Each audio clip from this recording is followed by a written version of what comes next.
And look, here's the pitch, and it's a ball, 1-1. He's not the long ball threat from the left side. Pops it up. That'll be foul ball and out of play.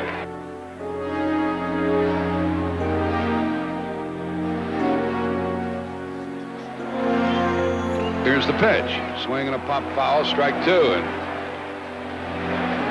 he's trying to pull the ball.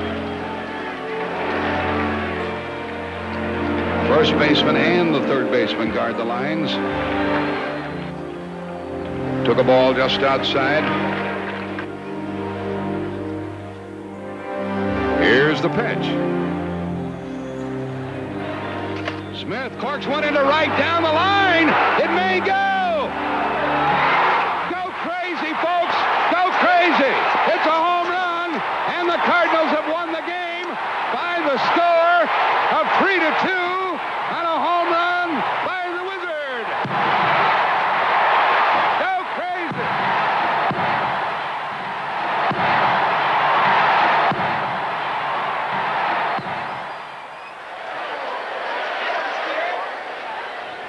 We're in the first. The leadoff man walked, and it's 2 balls and a strike to Van Slyke. And here is the pitch. The runner going. It's high. The throw down there. He is safe. The ball goes into right field. The runner goes to third, and he's there with nobody out. The delivery is matter-of-fact. The cadence is disciplined. The exchanges are quick, often witty, and well-pruned. All a steadfast hallmark to the man, his voice, and more than a half-century of broadcasting.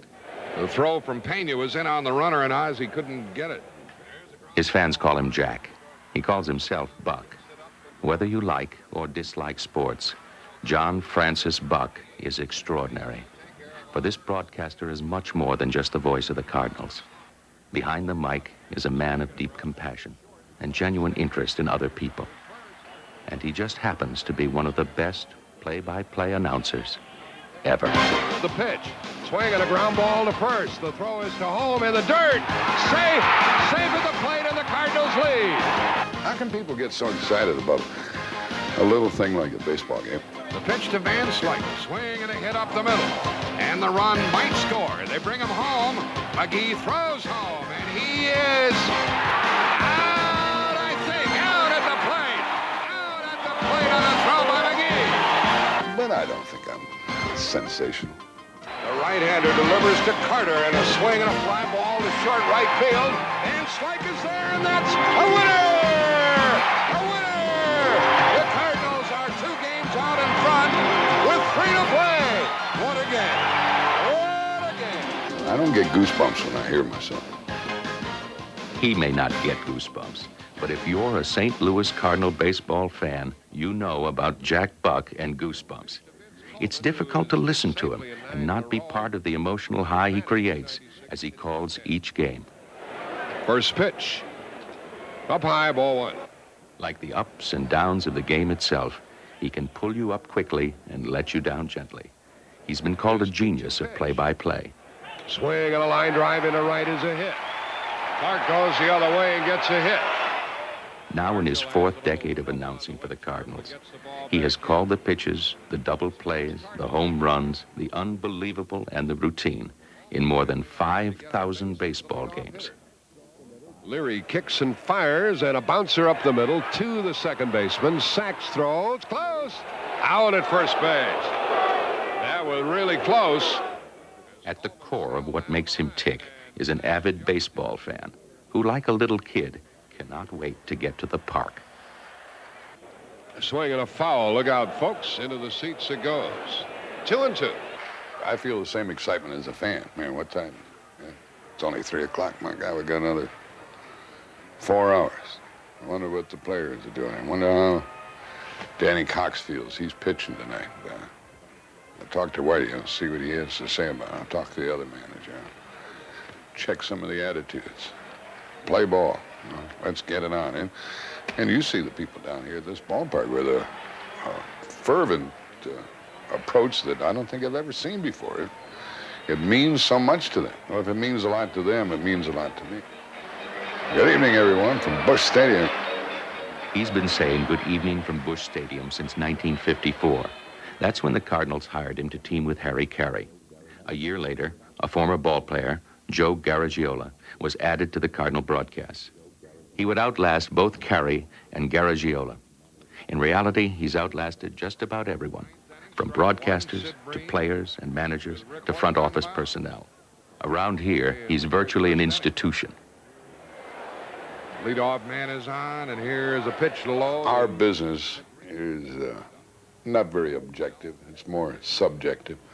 Who pleases you? You listen to me, listen to Carey, listen to Garagiola, listen to Phil Rizzuto, listen to Vince Scully. We're all different. We're all different. The toughest job of broadcasting baseball in a city or for a team is to last long enough till the people get used to you. You know, the people weren't throwing any bouquets at me when I came here in 1954. And when I took over Harry's job, when he got fired, there was a lot of resentment toward me. And I didn't have anything to do with his getting fired. In fact, the day they fired him, they called me in. They said, "You want the job?" He'd already been fired. I said, "Yeah." They said, "You've got his contract." And there were protests in front of the stadium about firing Harry. How do you think that made me feel? You know, I wasn't anything exceptional then. I don't think I am now, except that I've lasted this long. Vince has reached base safely in 44 straight. Ball club kind of needs that, don't they, Mike? They look flat. Yep. And run into some good pitching, and that'll flatten you out. And this crowd are really getting into it now. Mike Shannon has been the broadcast partner he's shared the microphone with the most. The partnership and its inherent give and take teamwork is professional. Just about straight away in the outfield. Yet at the same time, the two men are good friends who share the duties of calling each game unselfishly. Line drive over Van Slyke's set. He's a good center fielder, drifts back and hauls it in. One away. I think he looks out for me, and I look out for him. And he wants me to do very well. And I want him to do very well. It's a company. It's a partnership. Three ribbies. Bases loaded, one out, the pitch. Swing and a shot. It's going to clear the bases. Pass first into the corner. Pendleton scores. Oquendo scores. Here comes Pena. And with a pinch triple, John Morris clears the bases and the Cardinals lead 7-1. He hit a bullet past them. There's so many things that make Jack great. He has a great flow about him in a broadcast. He'll go along, and he knows, it just pops in his head, I need to give the score. I need to recap what's going on here. He knows how to change pace in the broadcast. He knows how to lay back. I mean, he's a genius when it comes to this kind of thing. Plus, he has a tremendous mind. I can hear his wheels start to spin, and then I'll look over and I'll see that little grin in his, or that little twinkle in his eye, and I know, uh-oh, here we go. Something's coming up. Now they He change. hit that one into another zip code, didn't I he? guarantee you, Jack. He has a great ability to place himself in the listener's position. His broadcast style is unique. 2 strikes the count to Clark. He's subtle and sometimes caustic, in time, exciting, Curve and a line drive into left field. understated and bold, constant and yet unpredictable. Tying run scores, and the bases are still loaded. He gives his listeners what he thinks they want to hear. An American pastime, a game called baseball. And there's a drive to deep right center field. Way back, home run. The throw to the plate. They may get him. He is. Pace, and it's 3-0. It's going to be 2, and he's going to try for 3 with 1 out. That's going to go. Adios. Kennedy jumps in. He caught it. He caught it. Suter from the belt to the plate. A swing and a miss. And that's a winner. That's a winner. A World Series winner for the Cardinals. Clark a chance to redeem himself after striking out in the 7th. Second and third, 2 out. 5-4 Dodgers, 9th inning. The Dodger right-hander is set, and here's his pitch to Jack Clark. Swinging a long one into left field. Adios, goodbye, and maybe that's a winner. A three-run homer by Clark. He is a faithful accompaniment to his listeners' lives, almost as if he has always been there. Whether listening at work, or at play, or even watching the game at Busch Stadium, or on television. His broadcasts of the Cardinal games over KMOX radio entertain millions of baseball fans over much of the continental United States. But his modest beginning could not have been farther from the announcing booth.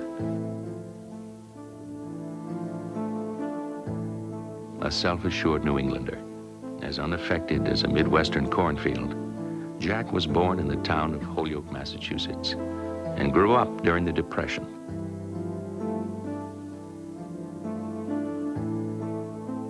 It was a time when you were never quite sure whether there would be dinner on the table, when radio was still a half-baked mystery, and when summers were for one thing and one thing only: playing baseball. When summer came, you played baseball every day. That's the only thing there was to do. No bicycles, no TVs. You go out and let out a yell, come on out, and my God, there'd be 30 guys come out of the back doors. You know, you'd have a baseball game going in a minute. I probably played more baseball than a lot of these guys I'm looking at in the big leagues. You know, I played every day that you could, with a ball that weighed about 3 pounds. It was a nickel rocket. You hit it and it blew up. You wrapped it with friction tape. After a while, that split. You put more tape on it. My God, you get hit with that thing in the ribs, man. You know, we had 2 gloves in the neighborhood. The catcher used one, and the first baseman had a glove. Those were the only gloves around. The exhilaration of losing oneself in summer and sandlot baseball was tinged, however, by plain reality and the day-to-day responsibilities of growing up during lean, hard times. And there were 7 people in the family, 3 in a bed, and colder than heck in the wintertime. Got 3 pairs of shoes a year, a pair of tennis shoes in the summer, a pair of high cuts in the winter, you know, with the jackknife in the side. Man, that was really something. And then at Easter, we got another pair of shoes, and the tennis shoes lasted all summer, no matter who you were or what you did, and the sole was always flapping on them, and there were holes in your socks from running on your socks. Oatmeal for breakfast, soup for lunch. Saturday night was wieners and beans and baking powder biscuits. And Sunday was the big meat day, leg of lamb. I have never, ever ordered a leg of lamb since then. But family responsibilities did not deter the young man from baseball. The sport had already dug its heels into his heart. I dreamed of becoming a baseball player, I guess. Jimmy Fox was my hero. He played for the Red Sox. I went out and saw the All-Star game with my brother in 1935, and Jimmy Fox hit a home run that landed about 4 seats away from me. Later, when I was about 14 or 15, I used to listen to broadcasts, and I used to say to myself, I can do better than that, which is really audacious, isn't it, for a kid 15 years old? I said, I could do better than that. His father's job as a railroad auditor moved the family to Cleveland in the 1930s. High school, part-time jobs delivering newspapers, packing ice cream, and working as a car hop in a drive-in didn't leave much time for baseball. By the time he was 17, he was working the iron ore boats on the Great Lakes. It was a heck of a life for a kid, 17, 18 years old. I was a porter, and then I was a night cook and baker. I used to bake for 30 guys, pies and cakes. I was pretty good, too. Then I was a deckhand, and then I found out that I was colorblind. Had I not been colorblind, I probably would have stayed on the water all my life. During World War II, he left the rhythmic life of the lakes he loved so well for the Army. Duty took him to Europe, where he was wounded shortly before the war was over. Then it was back to the States for this veteran, and back to work. I had a good job after the Army. I was oiling on a crane after trying a lot of other jobs, riveting and assembly lines. On the crane, I was making about $5.50 an hour. They were tough jobs to get, and I was learning how to operate the crane. I was an oiler. And we were setting steel for the most part, and I'd get in that cab, and those iron workers would come down off of there like monkeys, man. They said, oh, we could get one of those steel beams going, you know, you can do a lot of damage with it. But every job I tried, I said, man, this is not any good. Maybe it was just Irish good luck, but his career as a baseball announcer was soon to be set in motion when he entered Ohio State on his GI benefits. During his college days, he broadcast a sports show on a university station. And in 1950, he auditioned for a position at a Columbus radio station that would prove to be the springboard for his announcing career. Nobody had been broadcasting baseball there. And I had done basketball and then football for the station. And they asked me if I could do baseball. I said, sure, I can. And I went out and I auditioned for the guy who owned the ball club, the general manager of the ball club. I walked into the office, and they put me in the ticket office, and they had a little intercom microphone. And I used that, and they sat out in the other room. They gave me the Sporting News baseball guide from 1949. And in the back of that was the play-by-play of the Cleveland-Boston playoff game of 1948 at Fenway Park. And they said, broadcast the game. You said you could broadcast baseball? Do it. I gave the lineups. I did about 4 innings. I walked out into the room. The guy said, go back in and finish the game. Now, you got to be an idiot, right? You got to be wacky to sit in a room with a book and do an hour and a half or 2 hours of a recreation out of a little play-by-play in the book. Fortunately, I'd followed the baseball so closely, and I knew the Cleveland team, and I'd known the Boston team because I grew up there, and I knew who was left-handed and right-handed. And I walked out, and he said, you got the job. I did baseball by myself. I did football, basketball, a record show, 2 sports shows a day at 5:30 in the evening and 10 o'clock at night. Made calls with the salesman and made $5,200 a year. $100 a week. I mean, I worked 7 days straight through. The road was not a direct one. He was sidetracked by jobs, responsibilities. But the lifetime of experience reflected in his voice confirms that it was all part of the plan. We didn't have a radio in our house. There was a crystal set. And Dan Hickey was my uncle, so when there's a championship fight, we'd all go upstairs. There'd be 13 kids around him, and he'd be listening on the earpiece and giving a blow-by-blow to us of the Jimmy Braddock fight or the Max Schmeling fight or one of the old-timers like that. And I tell people he was the first play-by-play announcer I ever knew. My uncle with the head smoking Marlboro cigarettes and coughing to the point where he couldn't talk. And then when the fight was over, I'd run downtown in Holyoke to get the extras of the Holyoke transcript, which cost 2 cents at that time, but the extras sold for a nickel. Then you try to be the first guy back out into the neighborhood. And I kind of think that's how my voice got like this. Extra, extra, read all about it, man. You could hear me all over the neighborhood. And later, when I was selling newspapers on the corner, helped develop my voice. At your 7th race, final press, stocks, and sports. You could hear me all. Then later in the Army, when I was a drill instructor, I was good. I was good, man. You could hear me all over that parade ground. I used to drill the battalion on Saturday morning. Now I used to go, battalion, right shoulder, ha! And that's about 70%.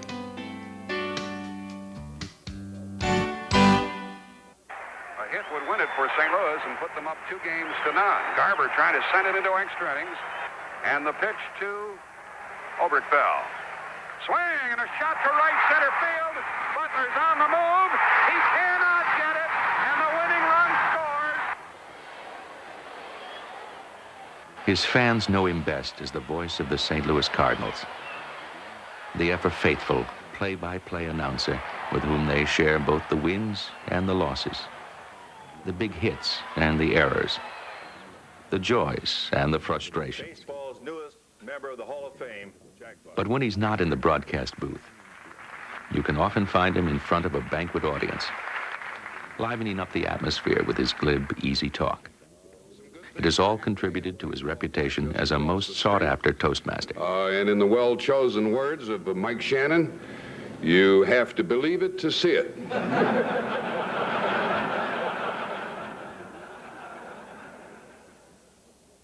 But his calm demeanor in front of audiences took years to perfect.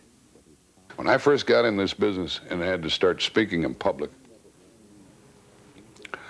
I used to have to lean up against the table. My knee would be going so rapidly. I used to think my legs were going to collapse and I was going to fall down. I mean, the upper part of my body was rigid. The lower part of my body was shaking like I was hooked up to an electric outlet. He's generous with his audience, for he gives them a glimpse of himself through what he says and how he says it. He imparts humor, humility, compassion, and the very gifts he conveys in his professional life carry over to his private life, only a little more quietly.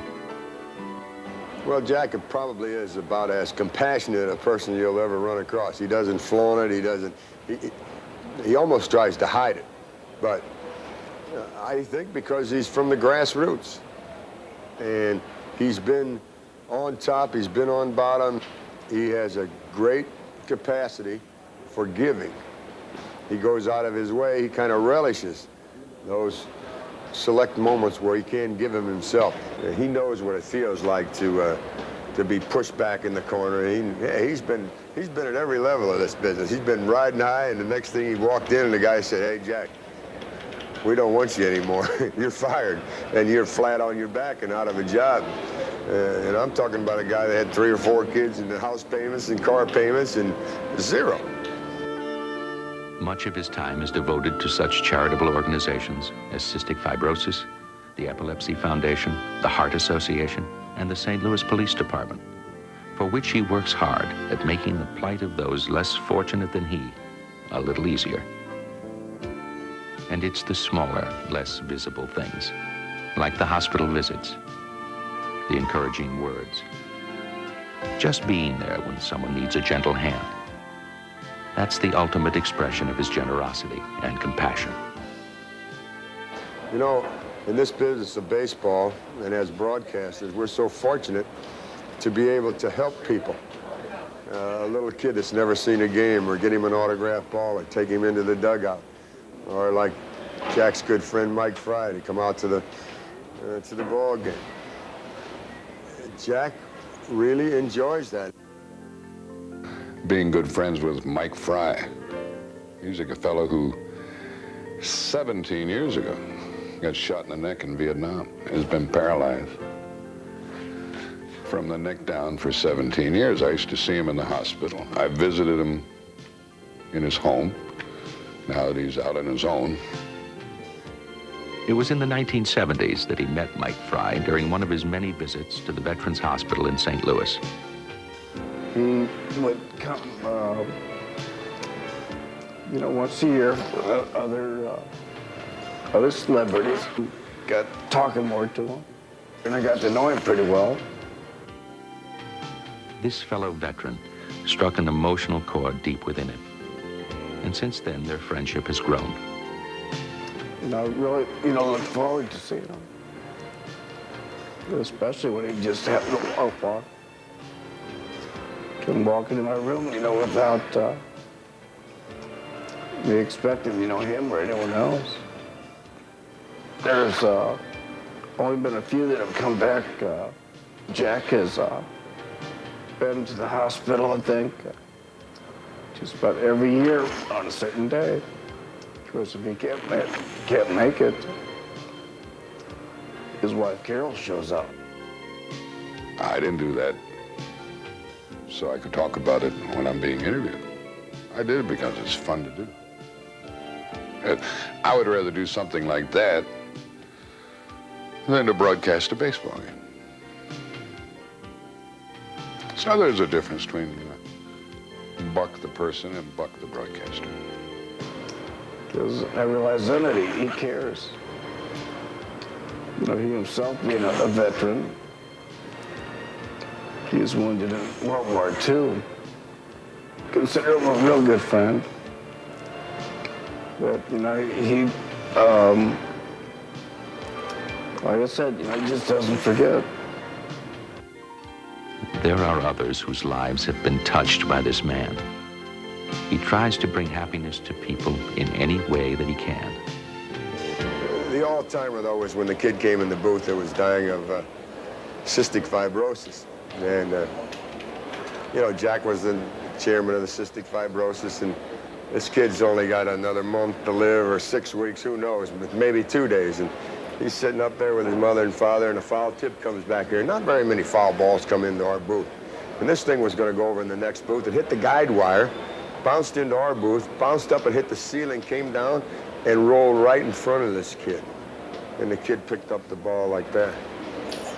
Hell, Jack couldn't do the play-by-play for 2 innings. He was so broken up, you know, the tears coming down. I mean, you know, you ask Jack all of his thrills. That's probably his biggest thrill in broadcasting, is having that kid, seeing that kid's eyes, that ball. You know, it makes you feel privileged that you have the job and the opportunity to add to somebody's enjoyment. Makes me feel terrific. I would guess that there's some announcers who really don't get a kick out of it. I get a big bang out of it. I really do. I get a kick out of being able to go to a hospital and see a kid who is very ill and may or may not live. And being able to say to him, now you get well and you come to the ballpark. And I'll take you down the dugout. And I'll take you on the field. And I'll bring you up in the booth. Okay? And the kid might smile for the first time in a long time. I get a big bang out of it.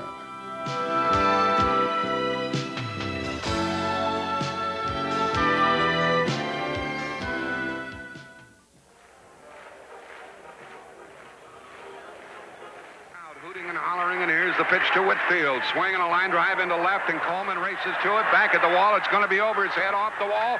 Coleman, a great play, throws to second. Could get him. He is out! Out at second base! This seasoned announcer has come a long way since moving through the ranks of radio, then television in Columbus, and the Cardinal Farm Club in Rochester, New York. Now as play-by-play announcer for the team, he has found his niche through the unpredictable and alluring game of baseball. I think that the baseball season gets into your bones during the season. If you're a baseball fan, if you get hooked, that's the beauty of it. That you're focused right in on the game, getting a bad neck like the announcer upstairs, and nothing else bothers you. His broadcasts wind themselves around the game. The give and take of a double play, the subtle tension of a long fly ball. And when a play snaps that tension, the voice follows right along. A constant, colorful reflection of what is happening on the field. Many years ago, I did some telecasts of the Cardinal games. I guess it was the best reception that I had had. I was written up in the New York Times and the Sports Illustrated magazine, the New Yorker magazine. Ring Lardner and other people wrote about the telecast, which I was doing by myself. And Lardner wrote, if there's one problem, it is that he doesn't have style. Well, I kind of think longevity has taken care of that, because people know what to expect when they tune in. I hope they hear some excitement, some knowledge, some humor. Well, you know, some wry comments, some caustic comments. I kind of think that because of the years, I have developed a style, but it's not been a conscious one. It's not a holy cow. It might be, it could be. It is. I think the way I broadcast is the way I wanted to broadcast. Pre-game preparation is much like his straightforward approach. Lay a solid framework of facts and knowledge, but leave plenty of room for spontaneity. I read the morning paper and I see the results. I look at the box scores, the line scores. I see who's doing what. I'm always at the ballpark early. You know, the game's at 7:30. I'll be there 5:30, 6 o'clock at the latest. I really feel uncomfortable if I get there any later than that. And I'll do my 2 pregame shows, and I'll talk to Whitey. I'll talk to some of the players. I'll talk to players on the other teams. Invariably, I'll stop in and see the umpires. Hey, Jack Buck can walk into that booth 2 seconds before he goes on, and he's had to many times. And he has such a tremendous mind that he'll get all of his work done while he's doing the broadcast and be caught up in 4 minutes. But he doesn't do that. He's out here 3 hours before. He still works as hard as anyone. I never will forget, you know, after a year or two, I'm trying to struggle and learn all this stuff, and I see Jack over there. He's reading his mail while he's doing the play-by-play, and I thought, my God, you know, it's hard to sit next to someone with that kind of talent. The advantages I have is being able to get to the ballpark early, talk to the players, ask some questions, and impart that information. There was a plate umpire that worked last night, a rookie. Well, I'm going to put him on the dugout show tonight because he had a tumor up there that had been operated on. He's behind home plate, jamming that mask on his head. Now, to me, that's a story, and that's something that I know that the listeners and the viewers don't know. But for all of his control, for all of his dedication to reporting baseball, it's the way he immerses himself in the game that brings his announcing full circle. For his involvement with the game and the individuals associated with it is nothing short of personal. If a new kid comes to the big leagues with the team, Jack goes out of his way to go down, to walk up to that individual, introduce himself. Hello, he said, my name is Jack Buck, and you're so-and-so, and you're from Pocahontas, Arkansas. And what's your dad do? And he takes a sincere interest. That's part of the Jack Buck rite of initiation. A warm, sincere attempt to ease some of the pressure of playing in the big leagues. The rite of initiation for his broadcast partner, however, was a bit different. I remember the first day. It was in spring training, I guess 1972. And my first game down there, and I had a third baseman by the name of Bavacqua. It looked like an eye chart. I didn't want to pronounce it myself, so I waited till Jack got there. And I showed him the name. I said, how do you pronounce this name? He said, Bavacqua. So I went over in the corner. I'm practicing Bavacqua. And Jack opened it and he said, good afternoon, everyone, so forth and so on. He said, I'm here with Mike Shannon, and this is our first broadcast. And Mike's favorite player is here today, right? Mike, what's his name? And that really typifies Jack. He'll do everything in the world to help you, but he also will throw you to the fire. Over his broadcast career, he has seen thousands of players play the game. The Bavacquas, the Joneses, the Jablonskis, and the Browns. And of course, Musial, Mays, Aaron, Brock, and Gibson. He's seen them fail. He's seen them succeed. And in their successes, he has molded the memories of great times in the sport he loves the most.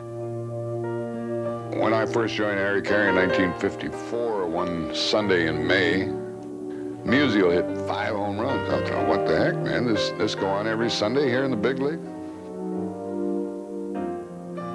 And then Gibson's no-hitter. I cried. He had done everything. He was so good. He was the best. And he had done everything. Championship games, World Series games, strikeout records. And he never had a no-hitter, and it happened one night in Pittsburgh, and no-hitters are fun because you can feel it, see it, and you can't rush it. It's either going to happen or it isn't. Became a big part of it, you know, and I cried when he pitched a no-hitter. And then the Brock thing. The Brock thing. Cardinal great Lou Brock was on the verge of breaking the record for the most stolen bases in a season. 105 would set the record. He had 103 stolen bases. He had to get on base. He had to try to steal. He had to steal the base, and all the people watching and everybody trying to keep him from doing it.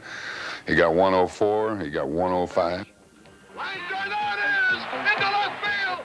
The exciting moments are important to him, and he doesn't forget how important they are to others as well. For it's his generous capacity for sharing the good times that makes him the man that he is. You know, when they won in 64, 67, 68, Harry was here.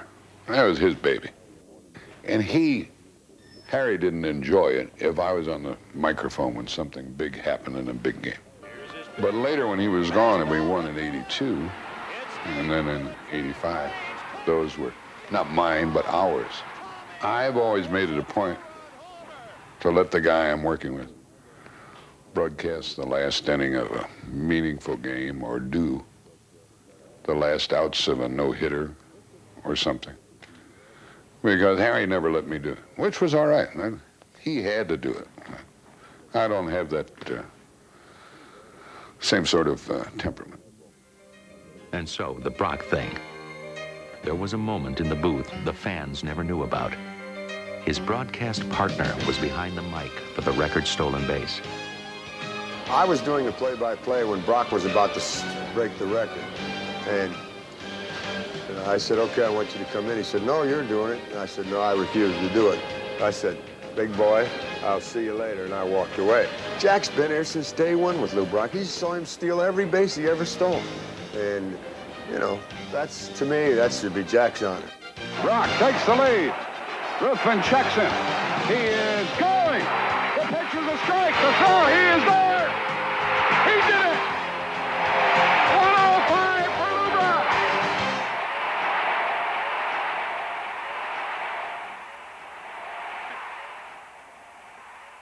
First, the pitch swung on, hit to left. It's a base hit, and it may tie the game. One run scores. Hendrick crosses the plate. A double for Porter. It's 4-4. The throw-in gets away. There goes Porter for third base, and he's safe over there. Jack Buck seems to have the ability to make baseball fans across the Midwest stop in their tracks. All he does, actually, is report what he sees. First pitch, ninth as inning, two strike teams of one, grown Sid men Green play a game. with Rick Horton on the mound. But he sees this game called baseball with eyes that have seen thousands of games, each one different from every other one. 1-7-2. He is a reporter, an entertainer, and a baseball fan. He will tell you his broadcast style is nothing exceptional, that it's just Jack Buck. To hear him do his work behind the mic, most would never know that his roots reach back to New England in the agonizing days of the Depression.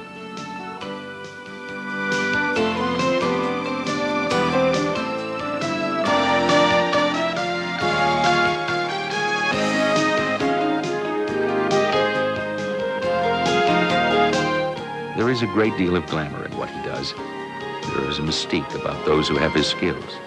The job is demanding. It requires great concentration to speak so well and still block out the noisy, screaming crowds and the ever-present ballpark organ. Over the years, he and his listeners have become fast friends. They all know his name. He knows very few of their names. Yet there is a camaraderie, a charisma, a bonding that is genuine. Sometimes you don't even know you're talking. You're just doing it. But here, it's so exciting, and the ball club is winning. It's good. And then you get mail, and you get pictures. People name the kids after you. I got a picture of a fellow once. He said, here I am, wearing my Cardinal cap, listening to the game. Somebody took a picture of him. He's wearing a cap. There's a radio. Somebody took a Polaroid shot. From humble and modest beginnings, through hard work to fine-tune a unique set of talents, he has gone to the heights of broadcasting, the Super Bowl, and the World Series. But it's not the championship games that provide his thrills. A well-played, exciting game of baseball is what he loves the most. And he takes winning and losing as seriously as the players. People ask the question all the time about what my favorite sport is.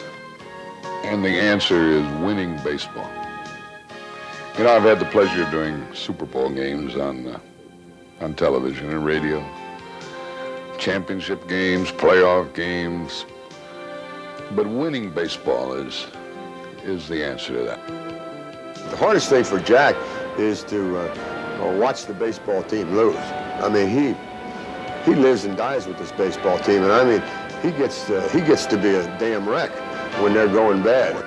And he takes it back to the hotel, it's on the bus, and we'll be sitting there for an hour and a half, and all of a sudden he'll get up and slam something down on the bar and say, "Damn, we should have won that game. We should have done this." Man, I said, what are you doing? Are you relaxed?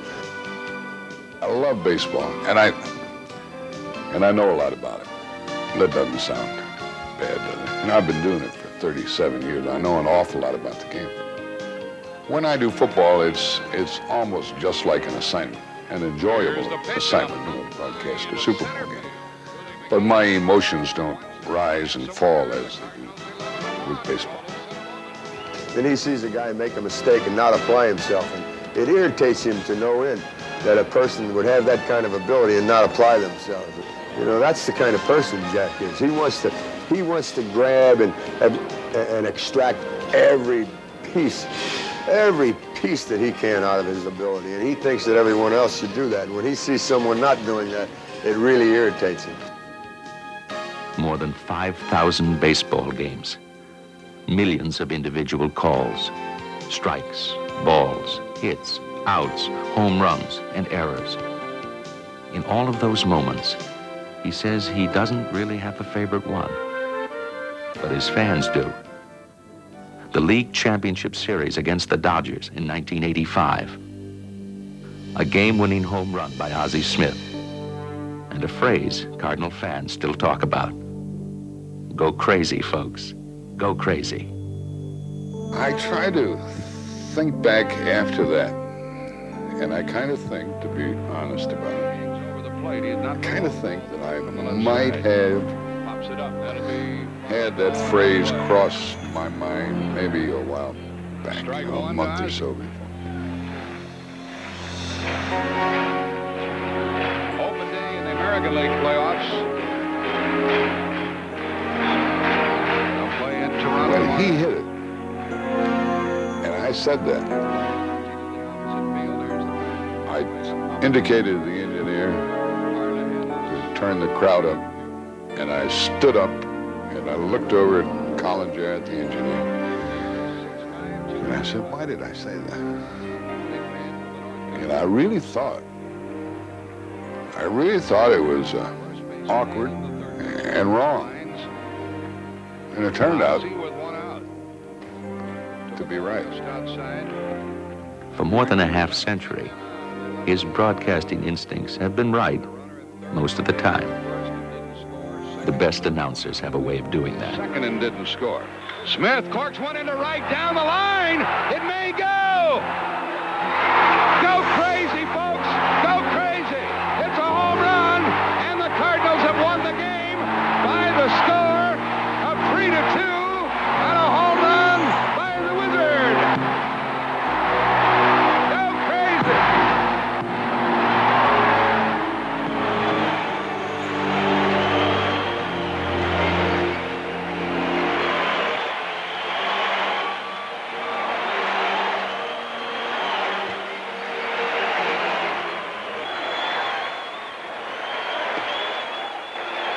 So here stands a dirty-necked kid from Holyoke, Massachusetts, wondering how in the heck he got here. I want to spend the first half hour of my talk. I'm apprehensive about Cooperstown. It is awesome, whether you want it to be or not. Harry Carey and I were there quite a few years ago when Musial was inducted in the Hall of Fame, along with Stanley Kovalevsky, an old-timer, Wade Hoyt, and Musial. And everything was fine until the other member of that crew was inducted. And when they wheeled Roy Campanella in a wheelchair. Harry handed me the mic. I handed it right back to him. It shouldn't be a smothering ceremony, but it is. You got all those Hall of Famers up there, and I know them all. I've been around that long. That's what I'm talking about. You know all these people, and they know me. They're all up there. And it's a shrine. It's a baseball shrine.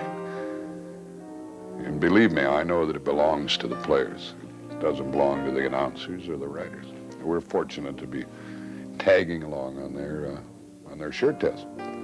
I have the #1 job in baseball. Not the #1 job in broadcasting, but the #1 job in baseball. I don't want to be belligerent about it, but I kind of think, Mr. Steinbrenner and others, that St. Louis is not only the heartland of America, but the best baseball city in the United States. Boo me if you want. Go ahead. That's what baseball is all about. I'm there. They picked me. I accept it. They may have made a mistake. They may be going alphabetically. But I'll take it. Most of all, I'm coming to the end of my half hour. The biggest kick I get is to communicate with those who are exiled from the game. In hospitals, homes, prisons, those who have seldom seen a game, some who can't travel to the game, those who are blind. After all of these years, I realize that my energy comes from the people at the other end. And there's some great broadcasters. I'll be the 11th one, so it started only recently. But I'm there, and one of the beauties of it is, you know, Bob Prince was the last one to be inducted. And he was dead. And everybody knew he was dying, and they named Buck Cannell, who was the Latin broadcaster, Spanish broadcaster. And he was dead. He had already been dead. They could have done that for Bob. That's the beauty of it, that I'm kicking around, still aggravating people, and able to be there and enjoy it. The game has kept me young, involved, and excited. And to be up here with the gems of baseball, and this is like, for you people, I'm sure, looking at some diamonds in the front window of a jewelry store. For me to be standing up here is a thrill and a joy which I'll never forget. I want the Cardinal fans to know when they hear me that I am humble, happy, and very grateful. Thank you. Kept the inning going and brought up Jack Clark. Pitch to Clark. Swing, and there she goes, baby.